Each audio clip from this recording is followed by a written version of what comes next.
to Conelrad alert. Civil defense information will be broadcast at 6:40. West of the Rockies, you're on the air. Hello. Y2K, how can we prepare? Stop a few of their machines and radios.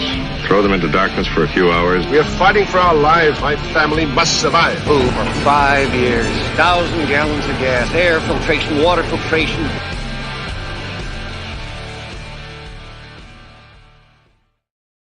Coming at you from the frozen tundra that is East Central Alberta, Canada. Streaming live on YouTube, Facebook, Twitter, Twitch, Rumble, and Odyssey.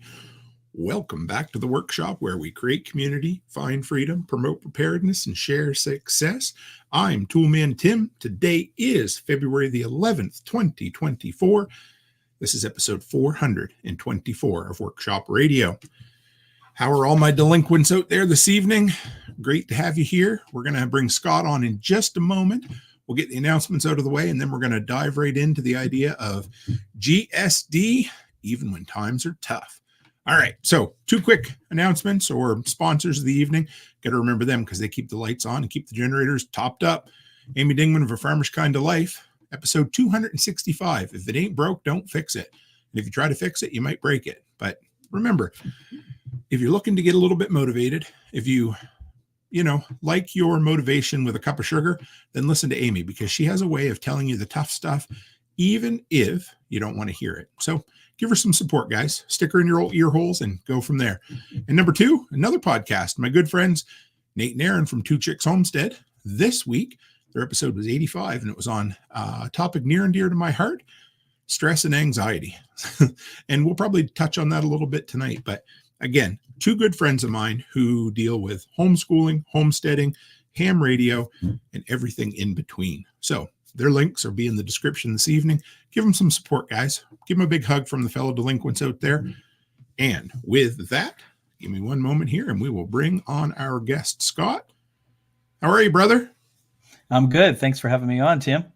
Yes. No, thanks for coming on. I figured we'd return the favor. I was on your show a couple of weeks ago, had a grand time, and we hit it off so well that I'm like, you know what? You ought to come on here, man.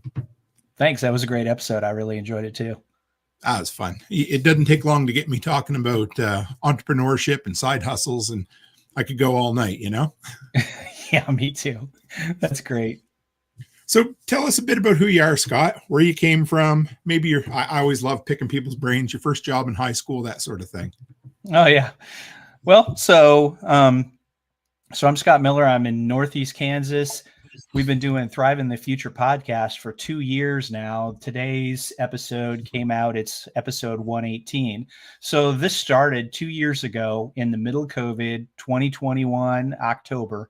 My friend Perpin and I were sitting around going to workshops or whatever, and we were having conversations that other people that we weren't hearing in other places like community, get stuff done, and skills over stuff, developing skills, as well as things like, are you a wage slave and things. And so it was like so many of the Telegram groups, so many of the podcasts are just inundated with COVID stuff that that's not going to hold up long term, right? Somebody starts talking about it, and a month later, that's obsolete because they either didn't go far enough or they went too far, and whatever, right? So we started a podcast, and we didn't talk about COVID for the whole first year. We were busy talking about community, getting stuff done.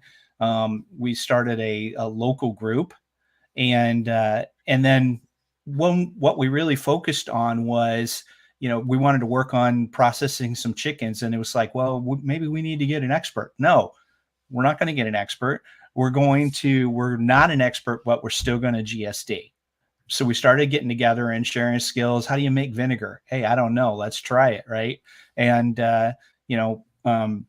we got together and did farm tours. Yesterday, we got together and we did a property walk and then did an evaluation of these folks' land and then gave our opinions on what we think would go there. Hey, we think you should put some mulberry and some willow down there by your pond and stuff like that. So, those are the kind of community things we do locally, and that builds that. And like I said, on the podcast, we didn't even talk about COVID for a whole year.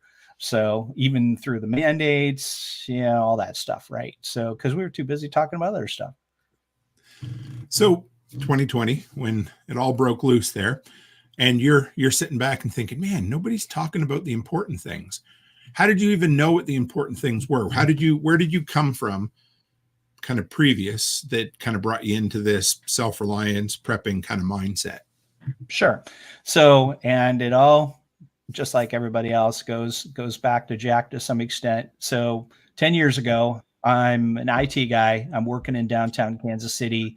My friend is a prepper. We're sitting around, and that was the beginning of the Antifa type protests, things like that.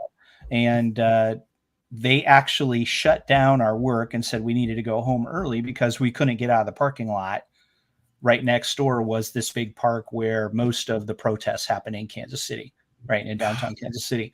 So we were sitting at lunch, and my friend said, hey, if we couldn't get out of here, how do you get home?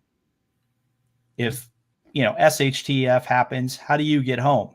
And then next thing I know, I had a bug out bag. Next thing I know, I discovered Jack's show, and my wife and I moved out, got 10 acres of land, and have food forests, have horses, donkeys, 18 chickens. We're growing our own food.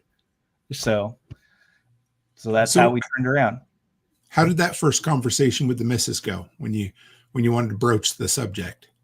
Well, it wasn't too bad because we were boarding our horse.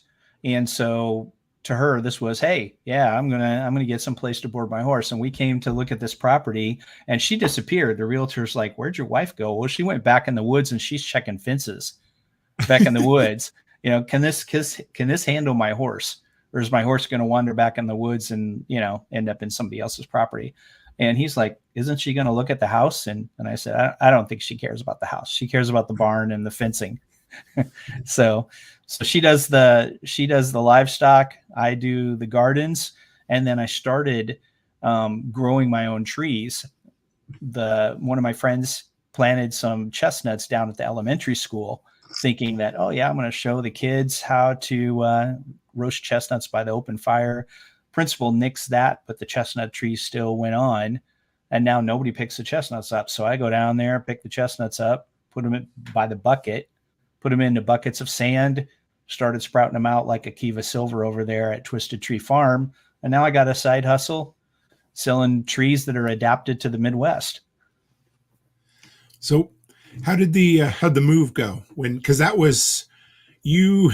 So if I got my math right here, 2020. Mm-hmm. So how was the market when you decided to buy? Because things went crazy there for a bit. Right. So we moved here in 2015, and it was pretty good. So, we were far enough out from Kansas City and the other metro places where we've got 10 acres, we've got a barn, and we've got a house from the 80s, and it was reasonable. Now it's gone up 60% since then, but so yeah, it was pretty good. One of the challenges from a 2020 standpoint, which we were talking about in the pre-show, is we're all prepped up. It shouldn't have been a big deal, right? And instead, I went to the store because A, they told me I couldn't, right. And B, I wanted to see it, right? And it was just shocking because all the milk's gone, all the soup's gone, all the vegetables are gone. Nobody touched any of the fresh vegetables, but and then watching that, and that's the whole thing. So we've got 2024 going on. It's going to be crazy, but how do we look at it from a positive standpoint? How do we keep positive and get stuff done this year instead of, and that's the way we focus on the podcast, is instead of talking about the Civil War, Texas, whatever. I mean, there's other folks that are talking about that kind of stuff. We're talking about, doing a property walk and getting a food force going. So, all right. Because there's always a ton of folks worried about whatever, it doesn't insert latest calamity here, because I mean, as long as humanity's existed, it's always been. Sure. So how do you, because when I was on your show, I said to you, send me your shtick. And what I mean by that, of course, is your elevator pitch. Like what's the thing that gets you out of bed in the morning and you get excited about? And of course, you came back with, getting shit done even when times are tough. Mm-hmm. And I thought, man, I love that. So let's start there. What does that mean to you? Well, I think a lot of it is the mindset, right? So many people were well prepped, but they were freaked out. And why? Because it kind of shook their world. It shook their mindset. And it's like, you've been planning for this kind of stuff. I mean, and we were so all this happened on Friday the 13th in 2022, on March 13th, right? Yep. They sent us home. We didn't know what was going to happen. And then we're at the gun show the gun store that weekend. And this guy from one of the rural communities says, this is serious stuff. We've been given the notice that tonight they're going to lock us in for 2 weeks. I work for the water department. They're executing an emergency. They're locking us in just for security reasons. And I got to live and sleep on a cot for 2 weeks. And we're all going, holy crap, this is crazy. So I get on this local board that we had that were homesteaders and new homesteaders and a lot of people that moved from out of town, from in town and out here. Right. And they were all going, oh, you're creating fear and all this other stuff. And this other guy that was on there from the county said, no, he's right. We've been given the same notice. So, and then Monday lockdown, whatever. And, just, it's amazing how many people, including myself, who were not ready for that I'm prepped up. I'm fine. I could have sat home. I could have watched it happen. And, what's that meme where that girl's watching the house burn, right? Yeah. And, but it still even freaked me out. So, we focused from a podcast standpoint, we're focusing on keeping positive and what kind of positive stuff can we do. So like the first 10 episodes back in October, right? The first one was on community. What's it take for community? Everybody's saying they're part of a community, but mostly it's an electronic community, right? One of the other episodes was Diary of a Wage Slave. When somebody, you go to church, you go to a social event, right? What's one of the first things that happens within 5 minutes, especially among guys? It's, hey, where do you work? Right? Yep. And it's like, I'm not defined by where I work, right? So we talked about that. We talked about the skills over stuff, and those episodes still hold up 2 years later. So it's those are the kind of things we want to focus on. So let's talk about the wage slave end of things, because for my wife and I, it was kind of cool. We were in the middle of opening the daycare, so there was that was tough. But as far as the business I was running, I basically got to do whatever I wanted to do, because I was fairly self-reliant and independent. So talk a little bit about that, the Diary of a Wage Slave, and where that came from, and what you did in your life to kind of not be that. Yeah. So one of the things that I noticed was that if somebody asks you what you do, so like I'm an IT project manager, right? I would say I'm an IT project manager, and sometimes I'll say I work at XYZ company, right? I had somebody tell me that, hey, you're limiting yourself by that, instead of saying I currently am doing this and I currently work here. And then that makes it sound like, right now in times that are tough, you're going to find jobs in the corporate world by your connections. You're not going to find it through the stuff that's posted. And the best jobs that you're going to find are the ones that you're going to be recommended for. You're going to find some contact you had 5 years ago or something like that, right? So don't limit yourself by saying, oh yeah, I am this. See, you're classifying yourself, and I work there like you are owned by them, right? So that's how we approach that.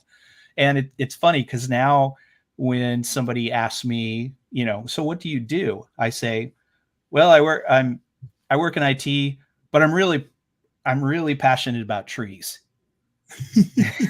And I immediately pivot to I'm growing trees, and And I really like, the story about the chestnuts and everything else. So it's kind of funny because they're like, wow, they got kind of like whiplash, but I pivoted it to the stuff that I want to talk about. Right.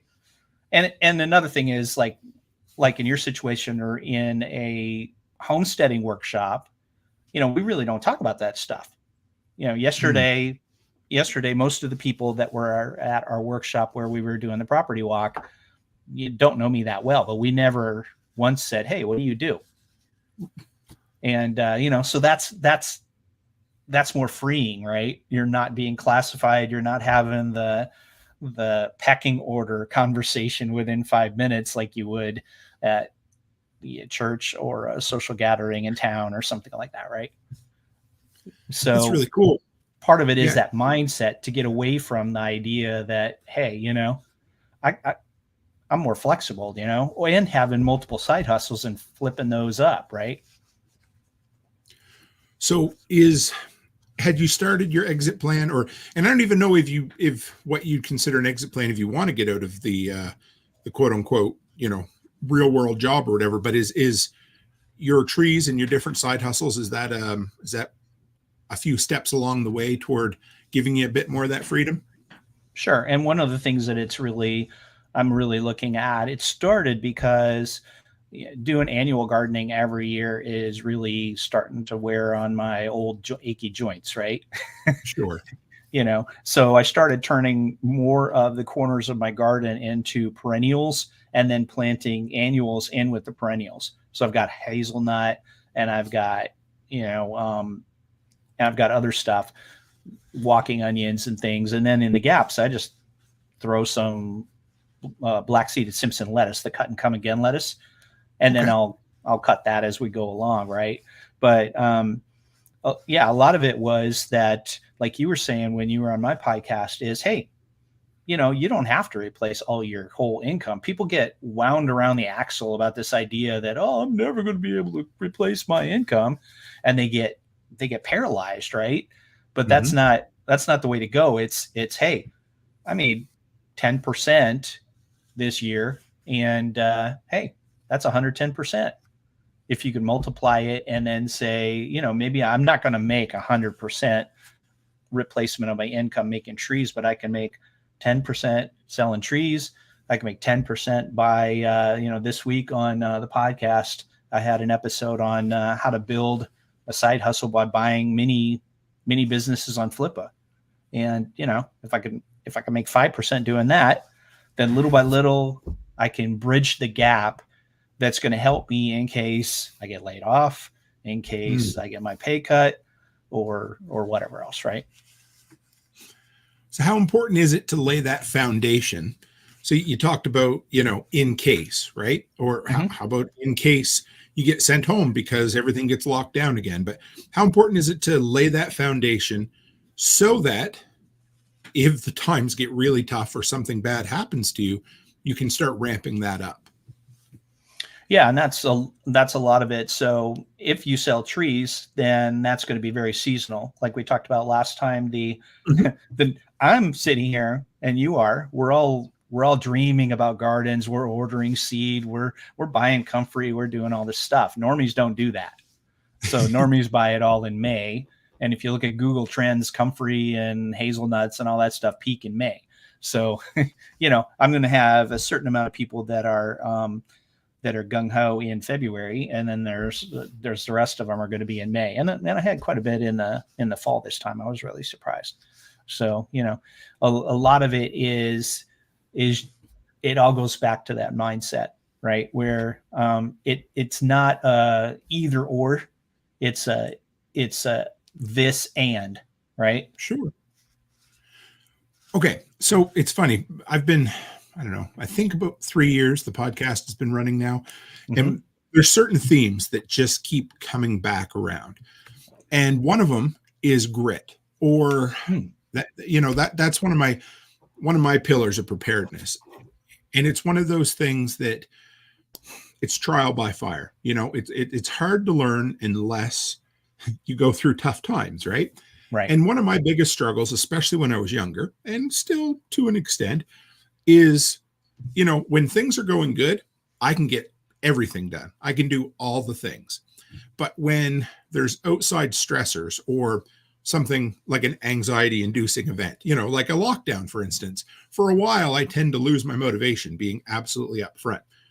So where does a person head with that? How do you, because like you said, we have so many folks in our communities that are prepped up. They had their toilet paper forts before COVID, but they still lost their ever loving minds and thought, the sky was falling. Sure. Any kind of, baby steps or things that you can talk about there? Yeah, I think so. Example is some folks at work say, wow, you didn't get really riled up about this at all. Like they said, oh yeah, we're going to have a go live weekend. We're going to be working 72 hours straight, something like that. Right. And things are going wrong. We're into Sunday and it's still going wrong. And folks said, hey, you kind of kept your cool in there. And I said, believe me, this is nothing. I've been through much worse than this. I've worked, 6 months, 7 days a week or something like that. Right.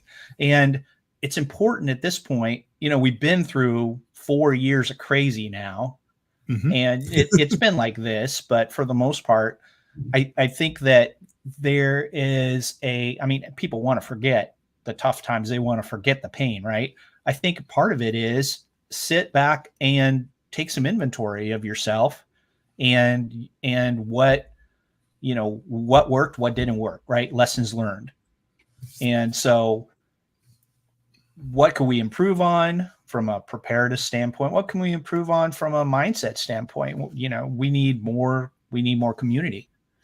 We need more connections, right? And things like that. So if you start taking an inventory, you can look at that and then learn a little bit, and that can help you prepare for the next time. It's a couple of good C words there, connections and community. And it's right. at least the second time I've heard you say community.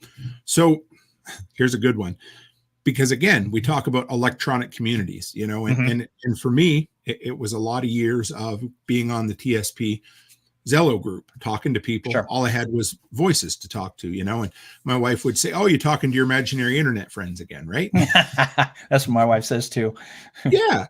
So where do we go? How do you go from, hey, it's great to see B-Man J in the chat this evening, but how do you turn that into real life connections and beyond that resiliency? Because that's where, the lone wolf mentality, anyway, we don't even need to go there, but community Sure. brings resiliency. So how do you develop that in real life? Well, so one thing is when you're at workshops, start making connections with folks, have meetups. And this is the whole thing. Don't get into that expert mindset where, well, we can't have a workshop because, we don't have Nicole Sauce or somebody you can come from, somewhere else to do it. Right. We're going to have a meetup at the coffee house and we're just going to talk. The funniest thing, the thing that we're all looking forward to that we're really, really excited about is a seed swap. So we'll get together at the coffee shop. We'll get together at, some restaurant, and we'll pull out our box of seeds, and it's all, some people have it in those pill boxes. Some of us just have them all over the place. Right. And you start pulling seeds out and you'll see grown men just get super excited. Oh, wow. I've never seen anything like that before. Can I have a few of those? And, you get a box of envelopes and you take a few out, and you take a little handful out and you say, hey, try this. Right. And it's funny seeing everybody get so excited about that stuff. And then if they save the seed, then you're starting to build a land race where it's adapted to your land. Right. Joseph Lofthouse has a really good book about that, about adapting everything to your land homestead drug deals. Right. Well, along those lines too. Comfrey. My wife is singing the praises of comfrey right now. So we made some comfrey salve, and we'll get together and we'll make some comfrey salve together as a workshop. And, not everybody shows up, but, we'll make some comfrey salve, and then she's putting on her face and she's all happy about it. Right. So she puts it on her face at night and she's all happy about that. So go back. So, okay, you've got, your seed swap and you've got a community that's developed now. Sure. But we'll go back 9 years to 2015 to when you moved out into the country or to your first homestead. Because that, for me, it's funny, but my wife and I were talking about this the other day, is we're not super close with any of our neighbors. And our very next door neighbor, we lived here for 2 years before I had a conversation with her. And that was on me. That wasn't on anyone else, Right, right. So where did you start? And for other folks who are out there saying, that's good for you, but I can't do that. What were the first steps to kind of inch your way into a community? Yeah, I think a lot of it is having conversations. You're down at the farmer's market, you're talking to someone, right? I think right now, we've got our circle of influence, we got our circle of concern, but you also have the inner circle, you have the outer circle, and then you have some others, right? And some folks are not going to work their way into your inner circle, right? Like the Freedom Cell, I think they called it the cadre or whatever, right? So Sure. don't get so, and this was hard for me to get used to, is don't exclude just everybody, right? So sure, the person down at the farmer's market that's selling me sauerkraut that's locally made, right? She may be a little bit borderline woke, right? So sure, I'm not going to invite her into my inner circle, but I don't have a problem with inviting her to the seed swap or something like that, right? And then you get into, you don't exclude everybody, and then you get, because I want to trade with people, and I'm not going to exclude everybody in that situation.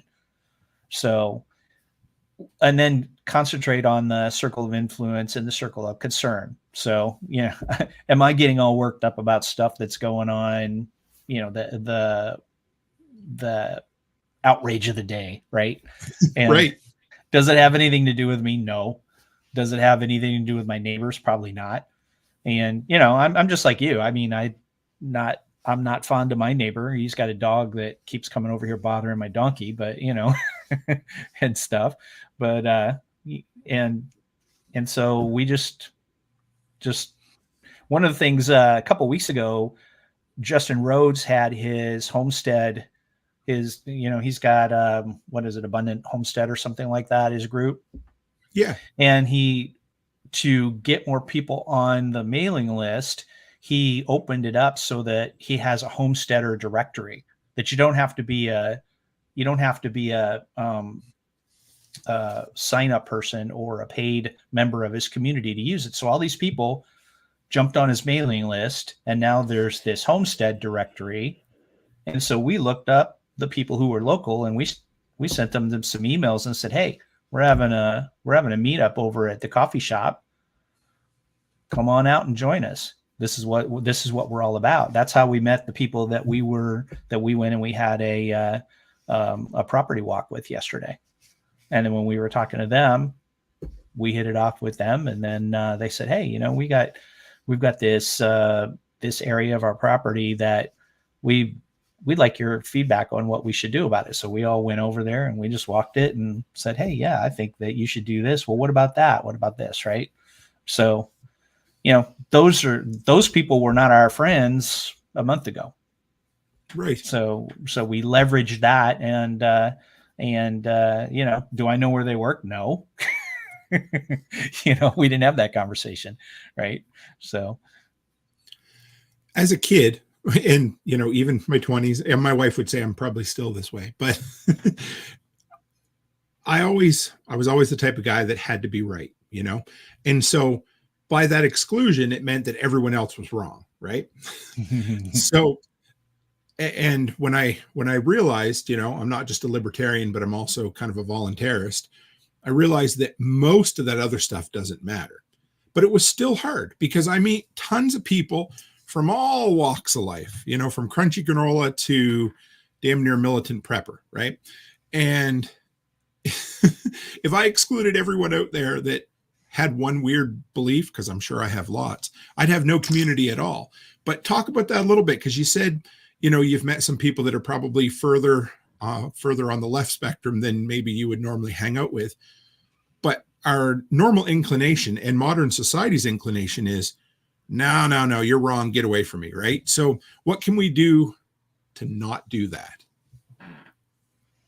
Yeah, well, a lot of it is finding the common ground, having the do the free thing and smash. Yeah. So that's finding the common ground and just having some non-confrontational type, everybody's going to love a seed swap. Mm-hmm. You're not going to be talking about Trump or whatever at a seed swap, most likely, and so, so stuff like that. We'll have a garden walk, we'll have whatever. Right. And then that's usually something that's safe or whatever. So that really helps.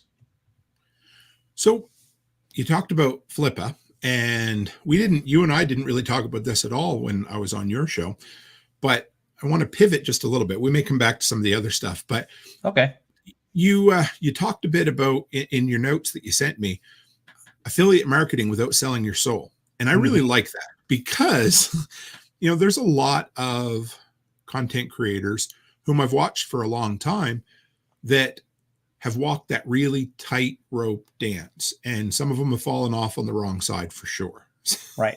So let's start with that. Why are you passionate about affiliate marketing, and, what are your thoughts on it? Well, so, everybody wants to get into affiliate marketing, but when you run the numbers, I pulled up the numbers the other day on Amazon Associates, right? That if you send somebody there, they're going to have a cookie that only lasts 24 hours. If they buy a book, a physical book, that's 4.5%. If they buy lawn or garden, that's 3%. If they look at that book and then they say, oh, there's a Kindle version, and they buy the Kindle version, I didn't see anything in the list where you get anything for that. So, and especially since they're moving towards Kindle Unlimited. Now, the key is to partner with other people. Like, so I've got Will Horvath, who from Permaculture Apprentice, who does training. I've taken his training. It's not, and this is the whole thing about not selling your soul. I mean, it's really funny that I had this friend of mine that was in Amway, and he was, so we're sitting there playing a video game or watching TV or something. And he says, you want something to drink? And I said, sure. So he goes over and he grabs me an Amway brand energy drink. So he gives it to me, and then his voice changes and he's in salesman mode. Hey, what do you think of this? How would you like me to order you some of this? Right. There's so many people that are doing their side hustle, or even it's difficult for me too. Right. When I first started the podcast, it was funny because I would change my voice when I would start. And It was getting in my own head, and I was like, "Hey, how's it going?" Or I mean, that's exaggerated, but you know what I mean. And it was starting to get inside my own head, so it was funny. But if you start grifting, then people are going to know, and they're going to say, "Yeah, you're starting to sound like a grifter, right?" And so the key is to make relationships with folks on stuff that's more likely to be so Permy stuff is 25-50%, right? That's going to be a lot better than Amazon, but everybody gets locked in on Amazon, and a lot of these other places, they have cookies that last longer than 24 hours. So one of the problems, and Nicole said this last week, that how many times are you going to get canceled by being an Amazon affiliate because you didn't hit the number of approved sales this 90 days or whatever? I just got the notice the other day, right? So I'm sending people to Amazon. I'm buying stuff on Amazon with a different account. Where's all these other things going? So either the cookie expires, something happens, or they bought the Kindle version, and then it's like, okay, I don't have the number of approved sales this 90 days, so they're going to cancel me. And they've already done that like 2 or 3 times. And then, I started back up and I was okay for a while. So, if you make the relationships with the folks, you're going to get a bigger return on investment. It's probably more aligned with your brand. And if you start selling your own ebooks or stuff, but, Don't do it. Yeah. One of the things that I had in this episode this week on the Side Hustle with Flippa is most everything over there has some part that's AI. And one of the questions I had is, would you be able to, in good conscience, spin up a website with AI content just so you could make some bank on affiliate marketing? Right. Because a year ago, the most popular tweet on Twitter had like 8,000 likes, was a step-by-step on ChatGPT will allow you to set up a complete website with content in one weekend and you can make bank. Right. But I've read AI content and it either talks around an issue or a topic, or it's all flowery and stuff. Right. And it's effusive and it sounds weird and it's all like fakey like. And, people are doing that. But Google knows whether it's AI or not, and they favor whether it's in your voice and they favor whether it's non-AI content. So you're better off writing your own content and just write. So, there's it's always the hard question. If I could spin up a website and it has mostly AI content, would I do it? So, I do it for a while until I could rewrite the stuff. That's part of the topic in this week's episode is, okay, I bought a website. It's got above average writing. It's got 66 articles. I'm slowly changing them to my content, but they're not goofy, like super duper obvious AI, but they're, if you take over another website like that, can you have the same tone? Right. So I'm writing and they're used to having Toolman Tim writing an article. Right. So Toolman Tim sells me the website. I'm starting to write content now. Am I going to write the same kind of content? Probably not, because I have a different voice. Right. And then will that crash and burn? Right. So those are some of the things to look at. Man, there's so much to unpack there. So sorry. That was like one long and one sentence. That's good. No, it's good because there's so much there. So because when you're a content creator, you always, at least for me, to scratch my itch, I have to be trying something new. Right. Sure. But when I'm not trying something new, or when I am trying something new, sometimes that can turn folks off. Like you said, a different voice or a different type of content or that sort of thing. It's always such a fine line there, Right. But I want to back up just a bit. I was listening to Mike Rowe's podcast the other day, and he's one of my favorites. And he had I can't remember the lady's name, but she was a very famous beach volleyball player from the 90s. And he asked her about, there was this, it was some sort of ad deal that she could have made that would have been very high six figures, like really high. Right. And she turned it down because it didn't jive with her. It wasn't even that it wasn't a legitimate product or a legitimate service, but it wasn't something she would personally use. And it was a really cool juxtaposition because she was there and Mike Rowe pipes up and he's like, you do realize what I used to do for a living? And she said, well, not really. He said, I used to sell for the Home Shopping Network. They would literally send me out and say, here's a doll, sell it to old people at 3:00 in the morning and talk about it for the next hour. He said, so where's the balance there for folks? Because, I listened to the old reruns of Art Bell. Some of the stuff that he was selling, and he hated the ad reads, but he knew it was a necessary evil, perhaps. I mean, some of the stuff I would never even think about. So how do you find that balance? Because, you can be, a broke artist, or you could be, a rich sellout. So where is it? So mine, for the most part, there's enough stuff where I've used their stuff, right? Like the permaculture training I was talking about. I've actually taken the training, so I know, right? And I usually stick to stuff like that. If I put books on the website for Amazon, then they're books that I've used, read, whatever, right? And a lot of the times I'll put comments that this shook my world, like "Live Not by Lies" by Rod Dreyer during 2020. That rocked my world. So, that stuff like that is where the rubber meets the road, and you're not just, grifting. You know what I mean? Yeah. So find things that you would use, find things you have used. Yep. And then find that sweet spot where you partner directly with the company, and find the companies that give you a substantial piece of the pie.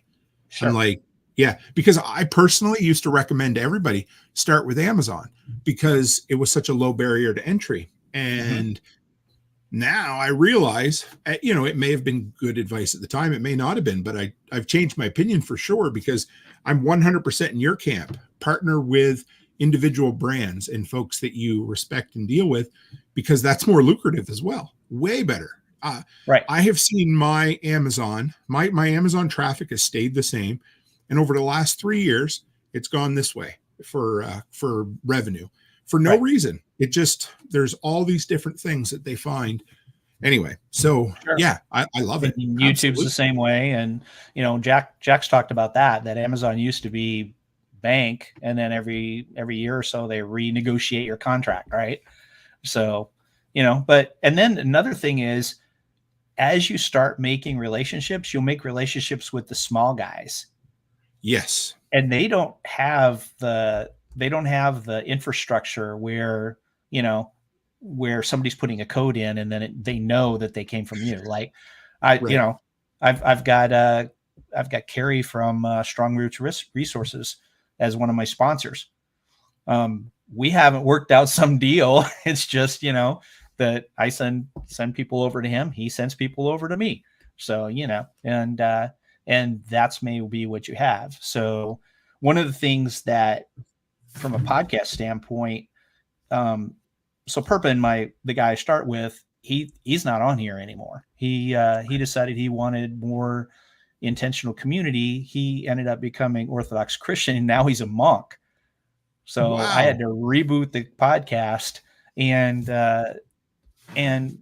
initially I started talking to people that I knew.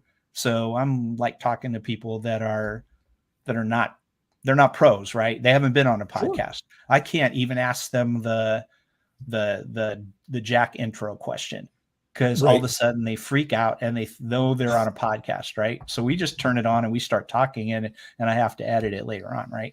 So, those kind of people may be selling something that my listeners may want, right? Like comfrey salve, soap, whatever, right? Like Homestead Padre has hot sauce and stuff. So, send them over to them, work out something. They might not have the infrastructure behind the scenes where you're getting, I got 5 sales from Scott this week or something, but, sometimes it's a handshake, sometimes it's not. And, and it may not even be monetary, but, you're making goodwill. A month from now, someone comes back to me from that heard from me, that got sent to me by somebody like Carrie or something, right? And stuff like that.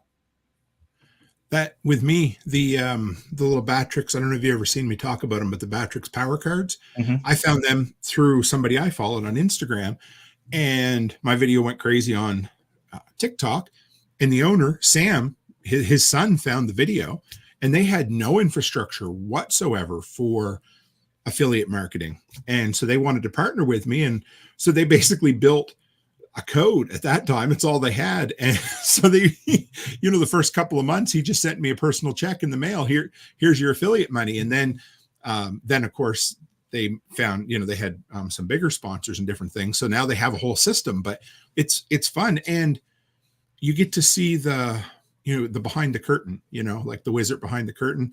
You get to make real relationships, and you get to back products and services that you actually use and believe in, and it feels pretty good. You can go to bed at night and not worry about it. Right. Mm-hmm. And that's the whole thing. I have a triangle where I I also refer to myself. So my biggest revenue is not from the podcast, it's from selling trees.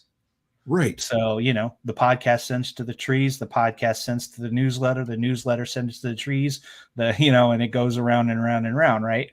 So, that's part of that. That sounds very like I planned it or something, and I've got a chart or something like that, but it's not quite like that. So it happens over time. I want to get you to talk more for those who don't know how podcasts work, and we were hanging out in the green room just before the show started, and you mentioned this thing, Flippa. I'd never heard of it before. So of course, automatically, as soon as you tell me about some sort of entrepreneurial venture or, another way to make money, my eyes open up, my ears open up. So tell me a little bit about what you covered in the podcast, because this was something I'd never heard of. And I think some of the folks might kind of dig it.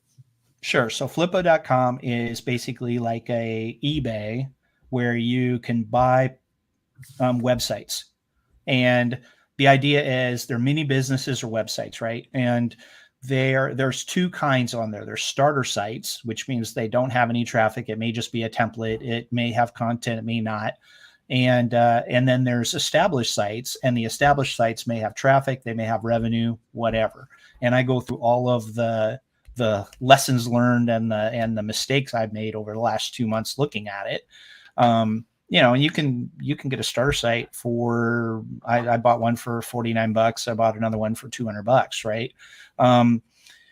The key is go into it with because it's just like eBay. So you got to be careful that you don't get sucked into bidding like crazy. You've got the big thing is, and I talked about this, is stepping back and having the right mindset. What's your goals? What's your goals with what you're doing over there, right? Do you want to own the business? Do you want to flip the website? Do you want to build up the revenue or fix the SEO or whatever the challenge you think it is, right? So I'm looking at something and I'm saying, oh, I can do a better job than this. And then, for example, I bought a website that had ebooks. The ebooks were obviously created with AI. I decided, okay, I like the template of the ebooks and I want to strip out the AI and I'm going to put my own ebooks on here and sell them, stuff like that. Right. And so they've got that. They've got some that have a lot of them that have Amazon affiliate links and things. And that's the main revenue. One of the challenges is, so you've got starter sites. My goals are that I want to look for a site that I could build on something that I could point to my own content. I want a site that I can manage because I use WordPress mainly. So I want something that I can manage in WordPress. And then I want something that's easy for me to maintain and understand. So those are my main goals. And then I've got the biggest thing that I have to watch out for is believing my own BS. So sure. I can save it, and stuff. So, so that's the main thing. So I saw, even though it's not in my brand, I saw a guitar pedal site. I love the setup. I love the way it was. It was generally written in, he hired a freelancer to do it. So it's not AI, but the people were not guitarists. So I'm like looking at it and so I sat down and I said, I would pay this much for it. And I wrote down 10 articles I would write and put on there. And then I looked into what affiliate marketing I could do. You could send them to Amazon to buy pedals. There's Guitar Center has affiliate marketing. Sweetwater Music supposedly has affiliate marketing. So I did enough of research there to say, what's my business model? What would I do? Right. And then I came down to the point where I lost the bid, but I said, I could spin something like this up and I could come up with 20 articles in no time flat, and then use it like that. So without having to depend on AI. And even though it's not in my permaculture podcast, trees brand, I know what I'm talking about. I'm not just grifting or something. And I was constantly reading this thing saying, I can do better than that. I could do better than that. I could do better than this. Right. And that's the key. You can also use Flippa to go and find a niche, however you pronounce that word, right? Some people, yeah. And, so you can use Flippa to go and get ideas for businesses.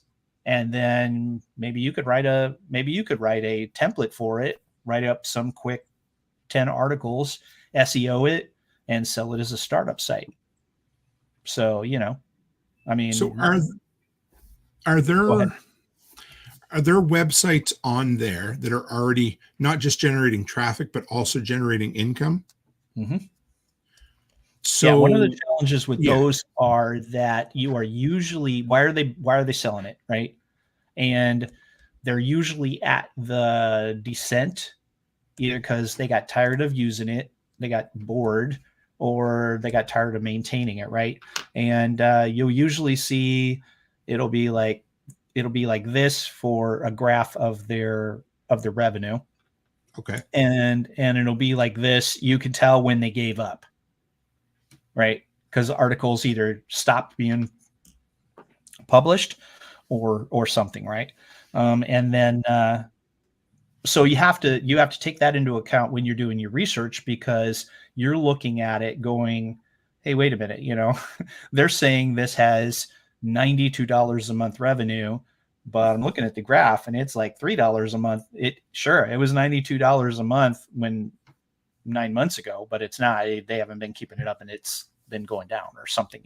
Those are the due diligence you have to do, and try not to get, believe your own BS. Right? I can save it, right? So, but there's some decent ones in there that are, $200 to $1,000. And, if you have a business plan or something, and you can keep from chasing after the promise, then there's some good opportunities.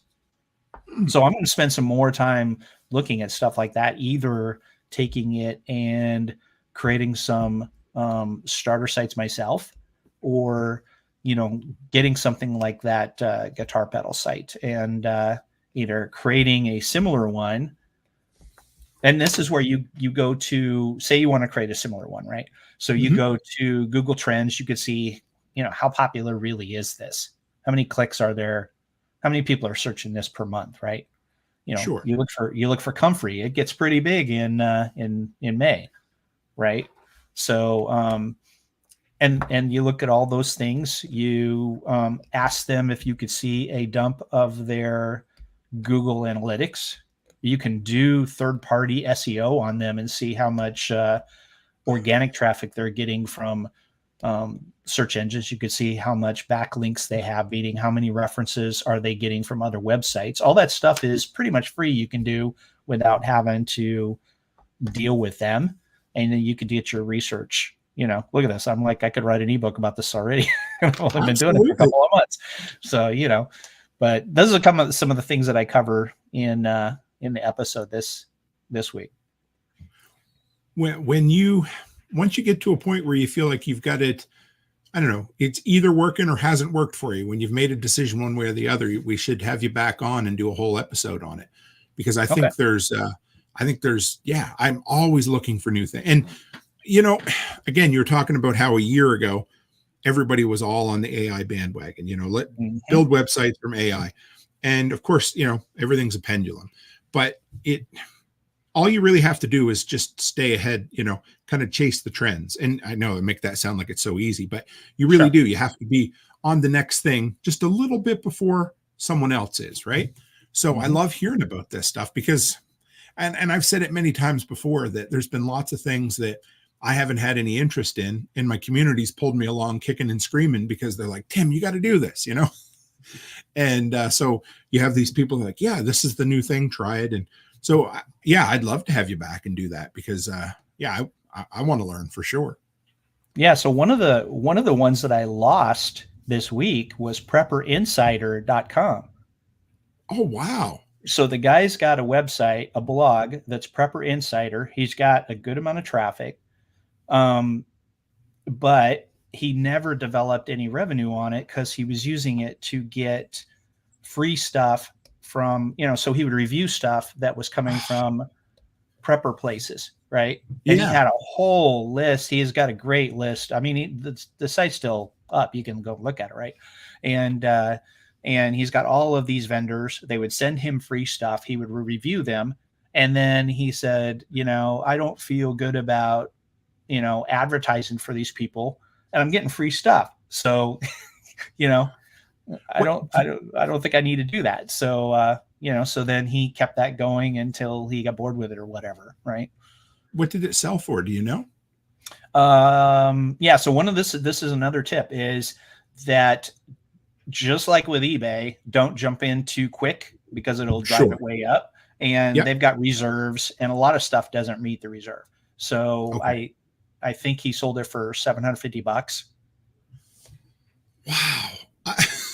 And if you see another one like that, if you're not interested, let me know. I would have bought that. I mean, that would have been right up my wheelhouse. It would have fit right into what we're doing. That's awesome. Yeah. That's and cool. The guitar pedal site, I think it had a reserve of 1,000. Okay. So, I mean, can I turn that around in a reasonable amount of time? I mean, you're still going to have to, it's going to take about a year to build up enough traffic, to build up enough, enough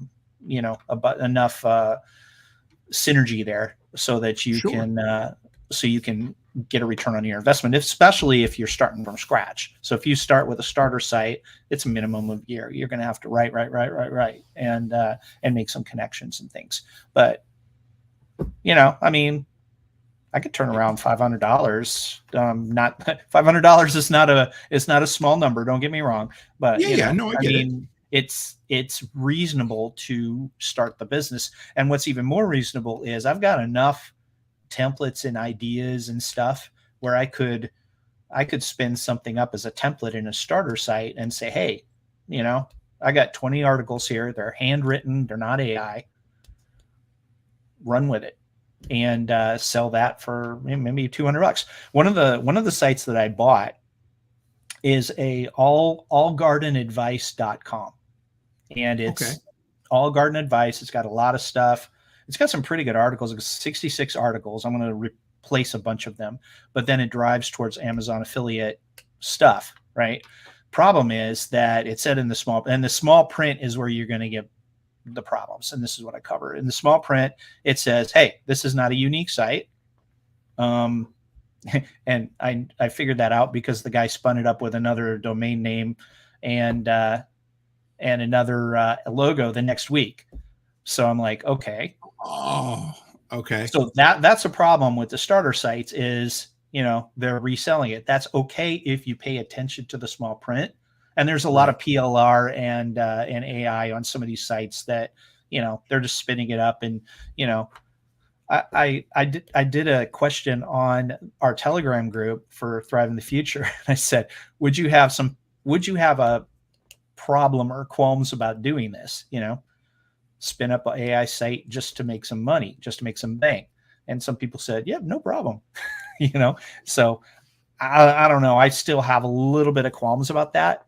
So, I spun up this allgardenadvice.com. It's still out there, right?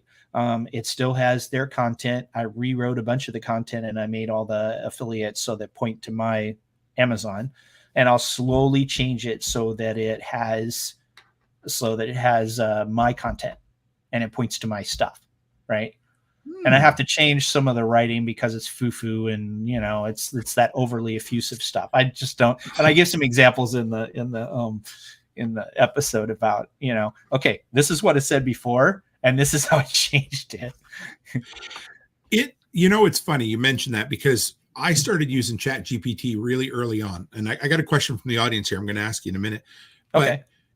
I found when it first came out, I don't know how to explain this per se, but its answers were to the point and direct and I don't even mean politically correct, but everything that comes back with ChatGPT now has I don't like attachments to it or conditions. It's like, well, this could be, but, and there's no direct or specific thing that comes back. It's almost like listening to a politician give a speech. When you ask a politician a question and they'll answer every question except the one you ask them. Right. ChatGPT's gotten a lot like that. So we'll see. It's a really good research tool. That's the one thing that I've enjoyed is using it to find sources. But boy, yeah. Anyway, that was my hobby. I've used it like I'll say, hey, write me an article about comfrey, and it'll write an article. And I don't like any of the article, but it had one bullet point that I didn't think about. Yep. So then I'll use that bullet point and I'll use it. But for the most part, it's like those clickbait articles in mainstream media and weather.com site, right? So you click on those, they don't really talk about the issue. They just kind of like talk around something. That's what ChatGPT sounds like to me, or it's overly effusive, weird, just flowery language. It's like when you get a response from someone overseas who's trying to speak English. And I don't mean that in a bad way, but their idea of what polite is and what our idea of polite is are two different things. Mm-hmm. And something gets lost in translation. And that's kind of where it ends up. It's so odd. It's kind of off-putting just a little bit too, Yeah. Now, some people say that they've mastered the prompts, so it's not so bad. They've got to figure it out how they can make it. One of the keys is that when you write, tell your story, make it personal. That's something that ChatGPT does not, even if you tell it to do that, it can't write a personal story. It'll fake it, but it doesn't sound legit. It doesn't sound sincere.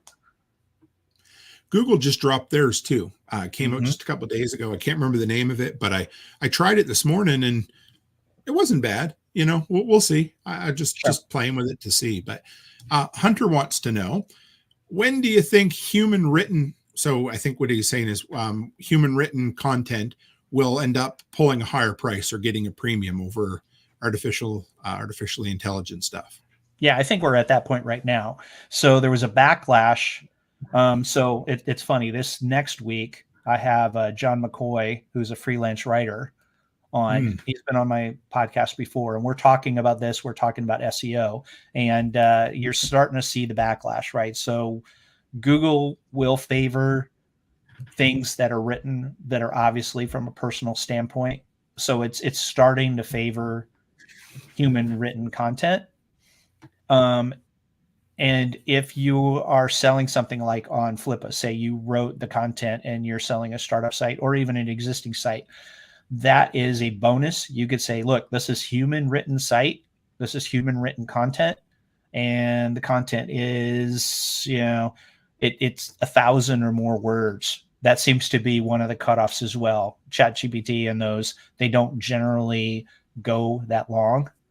And so, so you're starting to see freelancers and people who hire freelancers, and you're starting to see the delineation between, okay, this is AI and this is not, right? And then I think that will go until AI gets a little bit better. But the thing that will always set you apart is what's your story. And then, ChatGPT or whatever is not going to be able to do a good job about that. They're going to be the written equivalent of 6 fingers on the hand, like they do right now, right? On the AI graphics. It's going to be that kind of thing where it's either going to sound stupid or effusive or, or fake, right? And so, stick to your story and tell your story. And this is hard for me because I sound like I tell stories real well, but when I write, I tend to write more because I do it all day long, every day at work. I tend to write more third person, detached somewhat and things like that. And then I have to step back and say, okay, I need to put my own story in this, right? I need to have this from my own point of view. And that is the thing that sets it apart. I have this opinion or idea going forward that I think AI content is going to be like going and buying a t-shirt from Walmart, and human generated content is going to be like going down to your local farmer's market and getting a hand spun, alpaca wool sweater from a lady who crafted it themselves. There's going to be an audience for both. But of course, the Walmart bland AI driven stuff will be your, your $4 Walmart shirt. Whereas your alpaca hand stitched or whatever, you'll pay a premium for it because you have a story, you have a relationship, and you have something that was made from, a legit desire. And I'm going to guess there's always going to be a need for both. I hope. I think so too. And I think that people will start seeing that, and then they'll say, hey, I'm not going to pay for your freelance thing because it sounds too AI. Right. And so we'll start checking ourselves as well. Right. And I think that'll be good because that'll bring up the quality of everything, because people will start to discriminate. It absolutely will, because you can. So I've been using a program called Opus.Pro for 4 or 5 months now, and I've gone back and forth on it. I used it. And so for those who don't know, what it does is so tonight, when we're done with this podcast, I will throw the entire episode into Opus. And within 10 minutes, it'll give me 25 or 30 60-second clips in vertical that I can put out to the different places. Really? Now, number one, I wouldn't be doing that by hand because I don't have the time anymore. But what I discovered was if I use that as a stepping stone, it does 80% of the work for me. And then I go in and make it my own. I center things. I change the the editing a little bit just to make it look like it was legitimately edited by a person. So it takes all the busy work out of it. And that's what I'm hoping AI does for us, for sure. Right. And you call that what? Opus? Opus. It's OPUS.PRO. PRO. Okay. Cool. Yeah. And I have an affiliate link in my description. So if you, I've been using them for, I actually had a half-hour Zoom call with some people from the company, and they're awesome. They do a great job. And it takes, you can tell when you see them, you're like, oh yeah, that's been generated. But if you go in and I just reframe the face and, just a few things, and I've had really good success with it. Yeah. And that's something I need to look into. So almost all the time I record and then I edit it and it comes out later. Sure. 2 reasons. One is because it takes out all the ums. It takes out the spaces where I can suddenly have a brain fart and things like that. And then I'm, sometimes I'm talking to my friend who has a homestead, right? They're not professional. They've never been on a podcast in their life. And, they're going to freeze up at some point in there, so that helps me edit it correctly. And Opus will take out the filler words constantly. Really? So yeah, that part it'll do. And it's also coming out with auto captioning. So you can just put a video in now without editing it and it'll just put captions. Oh, it's wonderful. But here's one. And maybe you might have an answer for this. Ellen wants to know, and Ellen's from down under. She's from Australia. I met her at prepper camp a couple of years ago. And she said, do you have a recommendation for editing software for someone who is learning how to edit? What do you use to edit your podcast? So right now I use Audacity to record my podcast. Okay. And then video editing. I don't have a good solution for video editing. I was using Clipchamp by Microsoft, but it started crashing here recently, so I don't use it. I don't like it. And usually I need to get something like Opus where I can auto edit my audio, because otherwise I got to step through an hour and edit out all the things where I stop and stutter or restart the sentence or whatever else. Right. So, because it drives me absolutely crazy trying to listen to podcasts that are not edited and it's or if it's millennials, it's like. Absolutely. Yep. And I'm I agree. I do, but you know what? Mine goes out 100% unedited after the show. So this show will be, I've got the process to where that's what I want. I want it to be like a live radio show. And I think I'm pretty good at not using filler words because I've done it for a long time, but there's always going to be a few in there. So, and I'm okay with pausing and whatever. So I'll throw it out for Ellen. I use Wondershare Filmora 13 now. But for the first 3 years of my content, I just used free products on my phone. I did all my editing on there until I just couldn't do it anymore. But Filmora 13 is awesome. Too long to do it on your phone now, right? Oh yeah, and too much. I was getting too much carpal tunnel. And it's so much faster on a PC. But you do what you do, Right.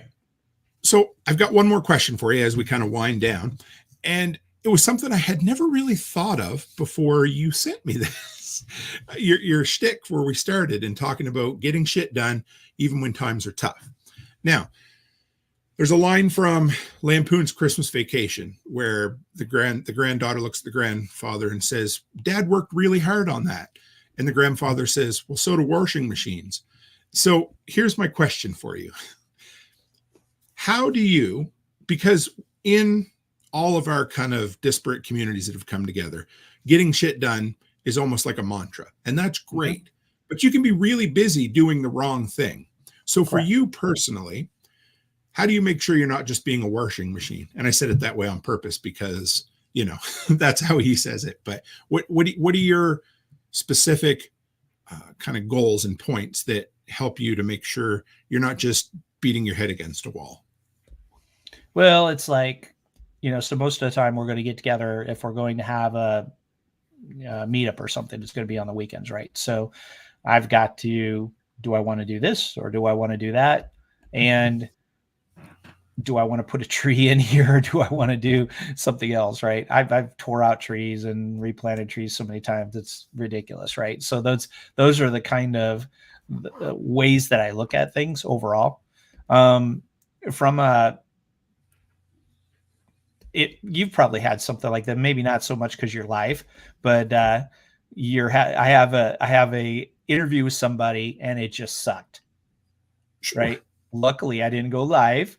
And then I contacted them back and I said, "Hey, that just didn't click. Can we get back together? I have these follow-up questions.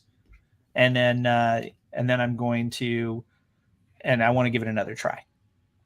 Nice. And so we got that, and then I edited them together and stuff like that. So, that's some of the ones. I haven't really had too many times where I've had to kill things, but it was funny when Perpin, my podcast partner, started going towards his "I'm going to quit the podcast" thing. I'm going to move and I'm going to become a monk. That we had one podcast where we went and we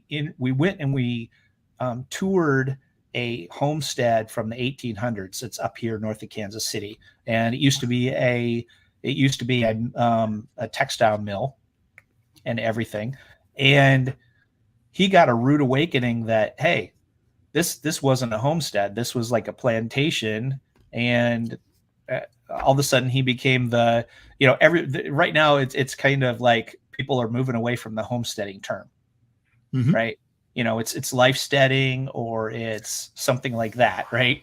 And sure. And he had that moment, and he was like, and we got to the end of the episode, and I said, "Oh, I can't even publish this." So, and then he moved, and eventually went and became a monk. But later on, I edited it down to the point where it was not even identifiable as what the original episode was, but I took like snippets out that made sense and stayed with my brand. And nice. Then later on I came back and I said, "Look, this is how community changes, right?" The community we had during COVID. Once COVID was over, people started drifting away. Some people went and got the medical intervention and then they drifted away. Some of the you can make up your mind how you feel about that. But, community is going to wax and wane. New people are going to come in, people are going to leave. We had some really great things where we were pressing cider on an antique press, and I wanted to do it again. And it was like, no, I don't want to do it. So, okay. Can we borrow your cider press? No. Okay, then. And stuff, and then new people come in, and you can't let it get to you, because that is the normal, the normal flow, right? Mm-hmm. And people get really upset about stuff like that sometimes, but that's part of realizing the change and adapting. That's good. Thank you, Scott. So sure. Tell us, where can we find you? Where can people throw money at you? How can they follow up with you? Sure. So Thrive in the Future podcast. It's thriveinthefuture.com. It's on your favorite podcast app. All of my tweets say, listen in on your fave podcast app or thriveinthefuture.com. You can find me on Twitter at thrivingthefute, on Instagram at thriveinthefuture. I don't really spend too much time on Facebook, because that's pretty much just my boomer friends. Not that there's anything wrong with that, but and stuff. And if you want to, we've got other links on the website. If you want to join the Patreon, if you want to join the mailing list and join our Telegram group, it's signup.thrivingthefuture.com. And, that'll get you on the mailing list in our Telegram group. So one of the things we focus on in the Telegram group is, let's talk about positive solutions. What worked for you, what didn't work for you, right? What were your wins and what were your losses? We kind of keep away from the meme wars, and we talk about, hey, Grant Payne, who's been on my podcast lots and lots of times. He's like one of my friends and favorite guests, right? He's 23 and he's super, he builds mountains of IBC totes. Everything's IBC tote. He's got goat pen made of IBC totes, stuff like that, right? So he posts all his things that he did all weekend. And, so we've got stuff like that going on. It's really cool. Nice. Well, I'll get your Telegram link from you, and I'll post it in my Telegram group. So maybe we can get a few more like-minded folk to come by for you, because I love Telegram. It's the place to be for sure. So I agree. Well, thank you, Scott. If you want to hang in the back for just a second, I'll close up the show and I'll be right back with you. Great. Thanks a lot, Tim. No, thank you. Sure. Guys, I hope you enjoyed that. That was a lot of fun. I love when folks ask me to come on their podcast. Like, love it. I know people are like, I'm not going to ask Tim. Maybe he's busy. Well, yeah, if I'm busy, I'll tell you. I'll be like, hey, in 3 weeks we can get on. Well, Scott and I hit it off. We had a lot of fun. I ended up having to do the interview out of a hotel room because we were on the road traveling for work, and shit happens. But I love Scott's attitude. I loved his mindset of keep it positive, but do all the things. And so give him some support, guys. He's got a great YouTube channel. His podcast is awesome. He's interviewed folks that anyway, give it a go. And I cannot wait to listen to this week's episode, because I hadn't even heard of that before. So give him some support, guys. Give him a great big hug from the Workshop Delinquents. And as always, stay happy, stay healthy, and have a great week.